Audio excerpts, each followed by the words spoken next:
Hello friends, जय श्री कृष्णा, जय माता दी, जय श्री श्याम। कैसे हो दोस्तों आप सभी। आशा करती हूँ कि आप सभी बहुत अच्छे होंगे और प्रार्थना करूँगी ईश्वर से कि आपको हमेशा खुश रखे। देखिए, आज की वीडियो में हम आपसे बात करेंगे आपके भाग्य में ऐसा क्या लिखा है जो दुश्मन भी नहीं छीन सकता। तो दोस्तों, आज की वीडियो बहुत ही खास और बहुत ही स्पेशल होने वाली है। प्लीज़ इसे लाइक करें, कमेंट सेक्शन में जय माता दी के जयकारे लगाएं, चैनल को जल्दी से सब्सक्राइब करें, बेल आइकन को प्रेस करें, साथ ही वीडियो को शेयर करना बिल्कुल ना भूलें। तो बिल्कुल रिलैक्स हो जाएं, टेंशन फ्री रहें। रिलैक्स होकर के लंबी लंबी सांसें ले लीजिए 3 बार। अब देखिए, स्क्रीन पर 2 फिश दिखाई दे रही होगी। फर्स्ट गोल्ड है और सेकंड सिल्वर। इन दोनों में से जो भी आपको अपनी तरफ अट्रैक्ट करे, जो भी आपको अच्छी लग रही हो, जो आपको पसंद आ रही हो, प्लीज़ जल्दी से उसे चूज़ कर लीजिए। बिना देरी करे वीडियो की शुरुआत करते हैं। स्क्रीन पर 2 फिश में से कोई एक फिश आपने चूज़ कर ही ली होगी। फर्स्ट नंबर जिन्होंने भी चूज़ करा है, उनके लिए देखते हैं उनके भाग्य में क्या लिखा है जो दुश्मन उनसे नहीं छीन सकता। आखिर क्या कहना चाहते हैं ईश्वर। से यूनिवर्स आपसे कहना चाहते हैं कि जिस जगह आप सफलता की उम्मीद कर रहे हैं वहाँ सफलता आपको ज़रूर मिलेगी, लेकिन ध्यान रखें कि घमंड नहीं आना चाहिए। अगर घमंड आया तो आप रास्ता भटक सकते हैं। अहंकारी व्यक्ति की सोचने समझने की शक्ति खत्म हो जाती है। ठीक इसी तरीके से कुछ मोमेंट्स आपके साथ क्रिएट होने वाली है। सफलता तो बहुत जल्दी आपको मिलने वाली है। दुश्मन भी आपकी ज़िंदगी से ये सफलता छीन नहीं सकता, लेकिन ज़रूरत है तो आपको आपके अहंकार पर काबू करने की, आपको अपने ईगो को शांत करने की। जब तक ये चीज़ें आप कंट्रोलिंग में नहीं रखेंगे तब तक आप लाइफ में सफलता नहीं पा सकते। ठीक है, तो आपके भाग्य में देखिए एक चीज़ और हम बता दें कि जब आपसे कोई गलती हो रही है तो किसी को भी दोष ना दें। हमेशा आप अपनी गलती के लिए दूसरों को दोष देते हैं। अपनी गलती से सीख लें और फिर जीवन में आगे बढ़ने की कोशिश करें। जो बार बार आपकी आदत है लोगों को दोष देने की, किसी को ब्लेम करने की, वो बहुत गलत है, जिस वजह से ना तो आप सीख ले पा रहे हैं अपनी गलतियों से और हमेशा अपने ईगो की वजह से आप परेशान रहते हैं। देखिए, बुद्धिमान तो आप हैं, लेकिन आप सफल नहीं हो पा रहे क्योंकि कंसंट्रेशन आप काम पर नहीं बिठा पा रहे। एकाग्रता, एक ध्यान जो होना चाहिए कि मुझे ये कार्य करना है, इस कार्य को मुझे आज कंप्लीट करके ही रहना है, वो चीज़ आपसे नहीं हो पा रही, जिस वजह से काफ़ी परेशान आप रहते हैं, है ना। तो कंसंट्रेशन आपको रखना होगा, वरना इसके बिना बड़ी सफलता आपको नहीं मिल सकती। बहुत ज़्यादा खुश या बहुत ज़्यादा दुखी हैं तो कोई भी निर्णय ना ले, क्योंकि ये निर्णय आपके लिए सिर्फ परेशानी का कारण ही बनेगा। इन दोनों स्थिति में आपने कभी भी सही निर्णय नहीं लिया।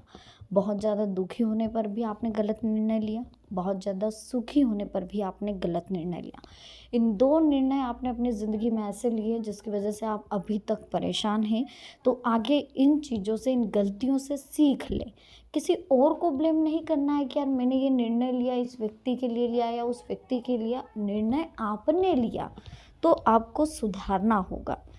अगर आप किसी की सेवा करना चाहते हो, किसी की मदद करना चाहते हो, कोई डोनेट करना चाहते हो, तो सबसे पहले तो इसका दिखावा करना बंद करें। निस्वार्थ भाव से करें जो भी कर रहे हैं। अभी थोड़ा सा दिखावे की प्रवृत्ति बहुत ज़्यादा दिखाई दे रही है। टेरो कार्ड के हिसाब से बहुत ज़्यादा दिखावा कर रहे हैं, अपनी उपलब्धियों का बखान अपने मुंह से कर रहे हैं। ये चीज़ें नहीं होनी चाहिए। ठीक है, थोड़ा आपको समझने की ज़रूरत है, थोड़ा सोचना चाहिए आपको कि जो भी सेवा कर रहे हैं निस्वार्थ भाव से ना करें। क्रोध हमारी सहनशीलता को ख़त्म कर देता है, तो कभी भी हमें क्रोध नहीं करना चाहिए। अगर हमें क्रोध आए तब भी हमें शांत रहना चाहिए दोस्तों। और शांत नहीं रह सकते तो हमें सहनशीलता के बिना सही गलत का भेद भी नहीं करना चाहिए। देखिए, आप हमेशा क्रोध में कोई निर्णय लेते हैं या कुछ ऐसी बातें बोल बैठते हैं, किसी व्यक्ति से कुछ ऐसा बोल बैठते हैं जिससे कि बाद में आपको पछताना पड़ता है। कभी भी किसी के लिए अपने स्वभाव की जो सही दिशा है, मान लीजिए आप बहुत ज़्यादा पॉजिटिव सोच रहे हैं, बहुत अच्छा सोच रहे हैं, आपके विचार बहुत अच्छे हैं, लेकिन 4 नेगेटिव लोगों के बीच में बैठने से आपके विचारों में परिवर्तन आ रहा है, आपके विचार बदल रहे हैं। तो कहीं ना कहीं दोस्तों, उस समय तो आपको अच्छा फील होगा क्योंकि आप उनके जैसा बनना चाहते हैं, लेकिन उनके जाने के बाद आपका जीवन बर्बाद हो जाएगा, क्योंकि जो नेगेटिविटी है आपको लाइफ में बहुत ज़्यादा परेशान करेगी। कुछ गलत देखिए काम ऐसे होते हैं जिनका प्रायश्चित कभी हो ही नहीं सकता, उनके परिणाम ही हमें भुगतने पड़ते हैं। कुछ चीज़ें ऐसी होती है दोस्तों जिनके लिए हम प्रायश्चित भी कर लें तो भी कोई मतलब नहीं है। उनके परिणाम जो कठिन रहते हैं, जो कठोर रहते हैं, वो हमें भुगतने ही पड़ते हैं। तो प्लीज़ आप थोड़ा-सा गलत कामों को करने से बचें। थोड़ा एक टैरो कार्ड बता रहा है कि कहीं न कहीं बहुत ज़्यादा पछताते हैं आप, आपसे हो भी जाते हैं कार्य, तो इन कार्यों को समझने की कोशिश करें। समय का जितना ज़्यादा इस्तेमाल आप सही कार्यों में लगाएँगे, सफलता उतनी जल्दी आपके कदमों को चूमेगी। आपको सोचना चाहिए कि लाइफ में क्या सही है, क्या गलत है। जब तक ये चीज़ें आपको समझ में नहीं आएगी ज़िंदगी में, तब तक आप आगे नहीं बढ़ पाएँगे। सही गलत का फैसला आपको समझना होगा। भाग्य आपका बहुत उज्जवल है, लेकिन जो पॉजिटिविटी है वो आपको बरकरार रखनी होगी। अपने अंदर क्रोध को जो है आपको शांत रखना होगा और अपनी गलतियों से सीख लेकर आगे बढ़ना होगा। चलिए सेकंड नंबर की बात करते हैं। जिन्होंने भी सेकंड नंबर चूज़ करा है उनके लिए देख लेते हैं क्या कह रहे हैं ईश्वर, आपके भाग्य में क्या लिखा है। देखिए दोस्तों, जीवन में सुख दुख का आना जाना तो लगा रहता है, लेकिन ज़्यादा दुख आपको कब होता है जब आपकी कोई इच्छा पूरी नहीं हो रही। तो आप दुखों से मुक्ति चाहते हैं, संकट से मुक्ति चाहते हैं, कष्टों से मुक्ति चाहते हैं, तो सबसे पहले जो भी गैर जरूरी इच्छाएं, जो जरूरी नहीं है, जिनका कोई मतलब ही नहीं है, लेकिन हम सिर्फ कंपैरिजन कर रहे हैं लोगों से, हम सिर्फ दिखावा कर रहे हैं, तो ऐसी इच्छाओं का त्याग करना चाहिए। इसके साथ ही जो बातें हमारे नियंत्रण में नहीं है, जिन बातों पर हमारा नियंत्रण नहीं है, उन्हें सकारात्मक सोच के साथ स्वीकार करें और अपने आप से दूरी बना करके रखें उन बातों से। मान लीजिए कोई इंसान है जो आपसे दूर जाना चाहता है, आपसे दोस्ती नहीं रखना चाहता, आपसे रिलेशन नहीं रखना चाहता, लेकिन बेवजह आप उनके पीछे भाग रहे हो, यानी कि वो चीज़ आपके नियंत्रण में नहीं है। लाख भले ही आप उनके कंधे पर, उनके सिर पर पिस्तौल रख के उनको बिठा दो कि आपको मेरे साथ रहना पड़ेगा। ऐसे रिलेशनशिप में आपको अच्छा लगेगा, मज़ा आएगा?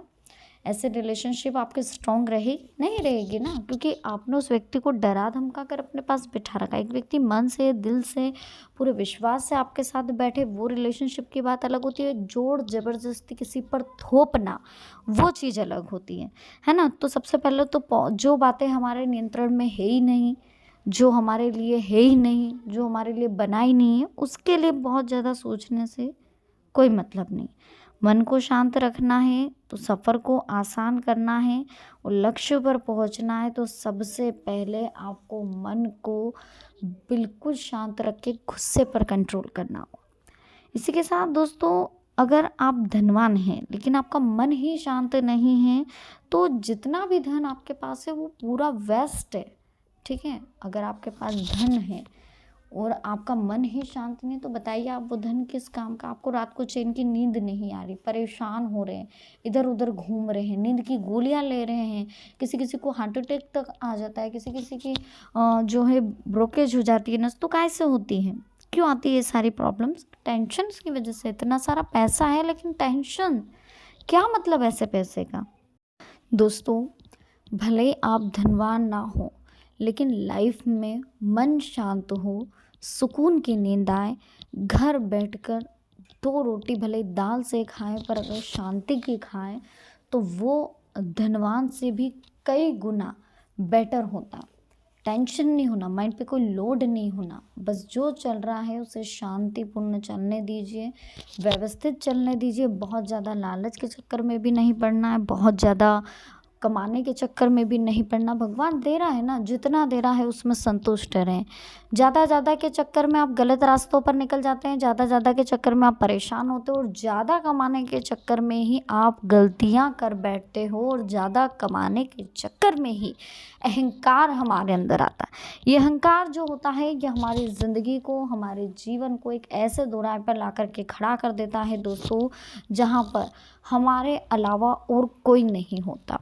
ठीक है, इस अहंकार में हम सब कुछ खो देते हैं, हमारा परिवार खो देते हैं, हमारे अपने खो देते हैं, हमारी रिलेशनशिप, हमारी फ्रेंडशिप खो देते हैं।